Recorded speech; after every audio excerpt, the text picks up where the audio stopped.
Welcome everybody.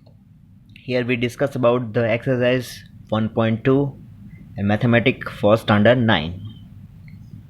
तो उसमें first question है ट्रू और false and justify your answer. तो first one, every irrational number is a real number, yes और not. ये ट्रू है या फॉल्स है? तो ये स्टेटमेंट है ट्रू.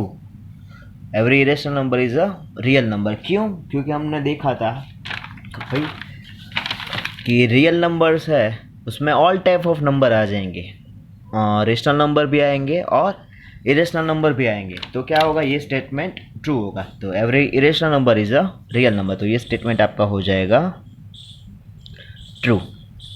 फिर next one, every point on a number line is of the form of root M where M is a natural number. तो आप बोल सकते हैं कि भाई कि कोई भी नंबर है वो रूट एम के फॉर्म में होगा. तो ये स्टेटमेंट है फॉल्स. क्यों? क्योंकि हम सबको पता है कि भाई नेगेटिव नंबर है उसका आप रूट निकाल सकते हैं, रियल नंबर में रूट नहीं हो पॉसिबल होगा. ठीक है, तो रूट नेगेटिव नंबर का रूट पॉसिबल नहीं है. तो ये स्टेटमेंट क्या होगा? Every point on the number line is a form of root M where M is a natural number. तो ये पॉसिबल नहीं है क्योंकि नेगेटिव नंबर का रूट पॉसिबल नहीं है. तो ये स्टेटमेंट आपका हो जाएगा false. Okay. Third one, every real number is an irrational number. Every real number is irrational number. ये कैसा क्वेश्चन है? तो उसमें कोई लॉजिक नहीं है. तो रियल नंबर की हमें पता है क्या डेफिनेशन थी, पी बाई क्यू के फॉर्म में जो हो सकता है उसको हम क्या बोलते हैं? Every real number is a irrational number. No, sorry. क्यों? क्योंकि इरेशनल नंबर का क्या डेफिनेशन है कि भाई वो पी बाई क्यू के फॉर्म में नहीं होगा. उसके अलावा भी रियल नंबर में नंबर है, मान लो कि 2 है, 2, 3, 4, 5 सब है. ये नंबर रेशनल नंबर है और रियल नंबर भी है बट इरेशनल नंबर नहीं है. तो ये स्टेटमेंट क्या हो जाएगा? फॉल्स. ओके. तो हमने यहाँ पे लिख सकते हैं कि भाई 2 is a real number but not a irrational number. क्यों? क्योंकि 2 को आप पी बाई इरेशनल फॉर्म में नहीं है, पी बाई क्यू के फॉर्म में आप लिख सकते हैं. तो ये इरेशनल नंबर है नहीं. तो ये स्टेटमेंट क्या हो जाएगा आपका? फॉल्स. अब सेकंड एग्जांपल की बात करते हैं. सेकंड एग्जांपल क्या है?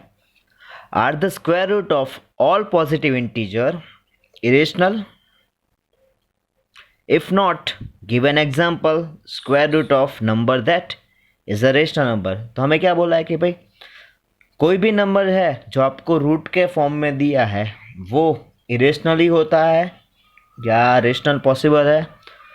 तो ये आपने all are the square root of all positive integer are the irrational? No, ऐसा पॉसिबल नहीं है. No, all are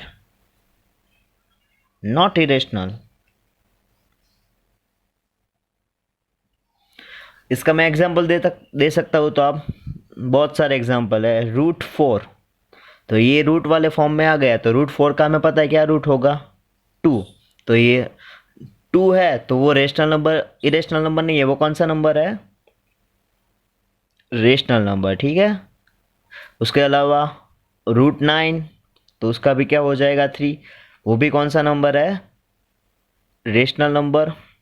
similarly root 16 equal to 4, root 25 equal to 5. ये सब क्या हो जाएंगे? सब रेशनल नंबर हो जाएंगे और इरेशनल हो गए नहीं. तो इसका आंसर होगा नो. ओके. अब नेक्स्ट क्वेश्चन है जो मेरे ख्याल से इम्पोर्टेंट भी है और वेरियस टाइप में पूछते हैं. तो मैं आपको ये पहले से समझा देता हूँ और इसके 2-3 एग्जांपल्स करके आपको दिखा दूंगा अभी. तो आपको थोड़ा सा इजी रहेगा और समझ में भी आ जाएगा. ठीक है. तो यहाँ पे क्या दिया है? Show how root 5 can be represented on the number line.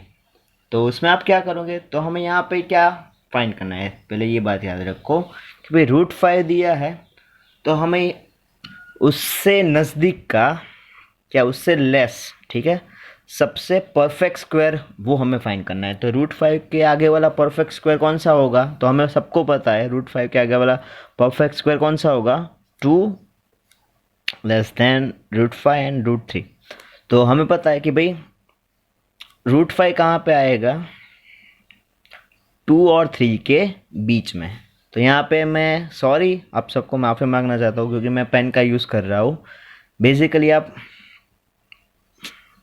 Pencil का यूज़ करके और स्केल का यूज़ करके या और राउंडर का यूज़ करके ये ड्रॉ करना, ठीक है।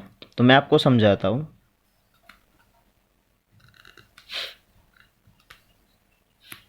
ठीक है, तो एक नंबर लाइन मैंने ड्रॉ कर दी, 0 1 2 3। अब हमें पता चल गया √5 है वो कौन से दो परफेक्ट स्क्वायर के बीच में आता है, 2 और 3। तो हम यहाँ पे एक राइट एंगल ट्राइंगल की बात करेंगे, ठीक है। तो राइट एंगल ट्राइंगल में एक रूल होता है, आपने सबने 7th में भी सीखा है, 8 में भी सीखा है, पाइथागोरस थियरम या पाइथागोरस इक्वेशन, ठीक है। तो राइट एंगल ट्राइंगल होता है, उसमें जो वर्टिकल साइड है उसको हम बोलते हैं हाइपोटेनियस, उसके साथ में जो नीचे की साइड होता है उसको हम बेस बोलते हैं, और जो स्ट्रेट लाइन होती है उसको हम क्या बोलते हैं, परपेंडिकुलर। तो इसका एक हमारे पास इक्वेशन है, और आपने बायजूस की ऐड में भी देखा होगा, a² + b² = c²। तो यहाँ पे भी हम यहाँ पे लिख सकते हैं square of perpendicular plus square of base equal to hypotenuse, और इसका हम रूट निकाल देंगे तो h = under root base square plus perpendicular square, ठीक है। तो यहाँ पे हमने क्या लिया, तो हमें √5 फाइंड करना है, ठीक है। तो √5 तो हमें डायरेक्ट तो कोई मिलेगा नहीं, ठीक है, नंबर लाइन के ऊपर। तो क्या करेंगे, तो यहाँ पे √5 कौन से नंबर के बीच में है, 2 और 3 के बीच में है।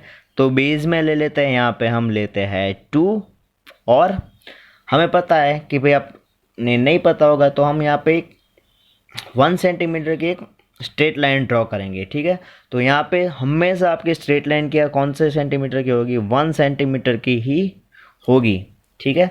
तो उससे आपको हाइपोटेनियस की वैल्यू मिल जाएंगी √5, ठीक है। तो हम आपको करके दिखाता हूँ, h = b² + p²। तो b आपका क्या था, 2, तो 2 का स्क्वायर हो जाता है 4, एंड परपेंडिकुलर का स्क्वायर क्या हो जाएगा, 1 का स्क्वायर होगा। तो h की वैल्यू आपको क्या मिल जाएगी, √5। इस तरह से आपको मिलता है। तो पहले आपको यहाँ पे पता चल गए h कहाँ पे है, 0 और 2 के बीच में। तो आप क्या करोगे, स्केल से यहाँ तक की एक लाइन 0 और 2 की, तो ये 2 सेंटीमीटर की लाइन हो गई।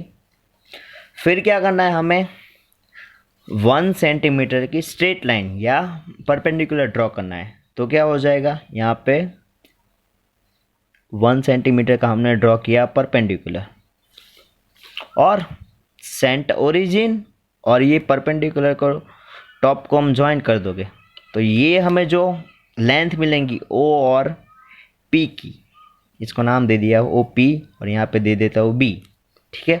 OP की जो लेंथ मिलेगी वो क्या होगी, 2 + 1, यहाँ पे हमने फाइंड किया तो क्या हो जाएगी, √5। पर हमारे पास √5 हमें कहाँ पे चाहिए, नंबर लाइन के ऊपर चाहिए, ठीक है। तो क्या करेंगे, राउंडर का यूज़ करेंगे, उसका पॉइंट रखेंगे यहाँ पे, और यहाँ से एक छोटा सा आर्क ड्रॉ कर देंगे। तो जो पॉइंट यहाँ पे हमें मिल जाएगा, ठीक है, वो कौन सा पॉइंट होगा, √5, ठीक है। तो हमें ये पॉइंट जो मिल गया वो हो जाएगा हमारा √5, ठीक है। अभी मैं आपको इसके 2-3 एग्जांपल करा देता हूँ, तो ताकि आप सबका बेस पूरा क्लियर हो जाए, ठीक है। तो मैं आप एक और एग्जांपल लेता हूँ, यहाँ पे लेता हूँ, draw √3 on a number line, ठीक है। तब हमें ये पता होना चाहिए कि भाई √3 तो हमें कौन सा यूज़ करना है, पहले तो राइट एंगल ट्राइंगल चाहिए, ठीक है। तो यहाँ पे आपका हाइपोटेन्यूस क्या हो जाएगा, ये हो जाएगा हमारा बेस, ये हो जाएगा हमारा परपेंडिकुलर, ठीक है।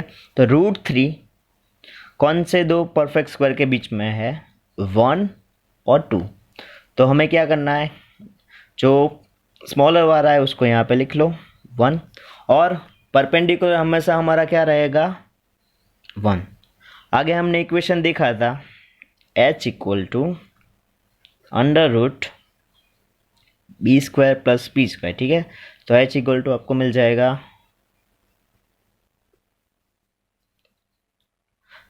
√3 वाला बाद में लेते हैं, पहले √2 वाला लेते हैं, ठीक है, सॉरी, उसके बाद √3 वाला करेंगे, क्योंकि √3 में आपको डबल टाइम इक्वेशन यूज़ करेंगे, इसके बाद वाला जो करेंगे √3 वाला करेंगे।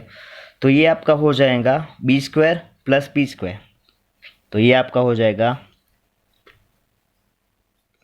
1 + 1, तो h आपका हो जाएगा √2, ठीक है।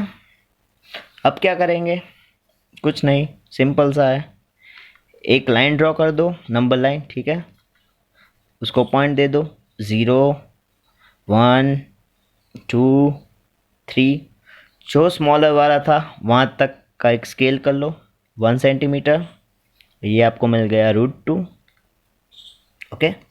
और फिर क्या, स्ट्रेट लाइन ड्रॉ करनी, वो हमेशा हमारी कितनी होगी 1 सेंटीमीटर की होगी, ठीक है। तो हमने यहाँ पे 1 सेंटीमीटर की लाइन ड्रॉ कर दी और ये दोनों को कर दो जॉइन, ये आपको मिल गया √2। पर हमें नंबर लाइन के ऊपर चाहिए, तो क्या करोगे, राउंडर लो, पॉइंट यहाँ पे रखो और एक आर्क कर ड्रॉ, तो जो पॉइंट आपको मिल जाएगा वो आपका हो जाएगा √2, ठीक है। तो √2 हो गया। अब बात करते हैं √3 की, क्योंकि √3 तो हमें डायरेक्ट मिलेगा नहीं, ठीक है। तो हम क्या करेंगे, मैं इसमें ही कर लेता हूँ, ठीक है। तो draw √3 on a number line, ठीक है। तो √3 पाने के लिए हमें पहले फाइंड करना पड़ेगा √2। तो √2 पहले तो आप जो लिखना है तो वे सेम टू सेम ये पहले √2 फाइंड कर लो। अब क्या करोगे, फिर से तो √2 है हमारे, ठीक है, तो राइट एंगल ट्रायंगल ड्रॉ कर दो, तो ये हमारा हो जाएगा √2। और हमें पता है कि भाई यहाँ से एक बात याद रखना कि भाई बुक्स में थोड़ी सी डिफरेंट मेथड दी है और मैं थोड़ी सी करा वो थोड़ी सी सिंपल होगी, तो जो आपको जो सही लगे वो करना है, ठीक है। बुक्स की मेथड भी अच्छी है और अगर ये सही लगे तो ये करना। तो √2 मैंने यहाँ पे 20 ले लिया, ठीक है, और हमें कितना है 1 सेंटीमीटर। तो हमारा इक्वेशन क्या था, h equal to under root B square plus P square, तो h इक्वल टू √2 का स्क्वायर हो जाएगा 2 और p का स्क्वायर हो जाएगा 1, तो h इक्वल टू हो जाएगा आपका √3, ठीक है, b p एंड h। तो यहाँ पे भी हमने पहले √2 फाइंड कर लिया, फिर उसके बाद हमें √3 करना है, तो वो कैसे करोगे, तो यहाँ पे √2 तक एक लाइन ड्रॉ कर दो, ठीक है, फिर एक 1 सेंटीमीटर की स्ट्रेट लाइन, उसके टॉप पर इसको ज्वाइन कर दो। आप स्केल का और मेजरमेंट प्योर करोगे तो आपका आंसर थोड़ा सा प्योर हो जाएगा, मेरा थोड़ा सा ठीक है, चलता है, ठीक है। तो ये हो जाएगा हमारा √2 वाली लाइन, ये हो जाएगी 1 सेंटीमीटर, और जो हमें जो ये लाइन मिल गई इसको नाम दे देता हूँ OC, ठीक है, उसकी लेंथ हो जाएगी √3। तो क्या करना है, यहाँ पे पॉइंट करो और यहाँ से एक आपको आर्क करना है, तो आपको मिल जाएगा, जो पॉइंट मिलेगा वो आपका हो जाएगा √3, ठीक है। तो इस तरह से आप कर सकते हैं। होप आपको समझ में आया होगा। अगर कोई भी डाउट है तो आपका मेरा नंबर आप सबके पास है, व्हाट्सएप कर देना, कॉल कर देना, और अगर नहीं समझ में आया तो नीचे कमेंट कर दो, ठीक है। और अगर अच्छा लगे तो लाइक करो, नहीं पसंद आया तो डिसलाइक करो, और नेक्स्ट वीडियो देखना चाहते हो तो सब्सक्राइब कर दो, ठीक है। चलो बाय।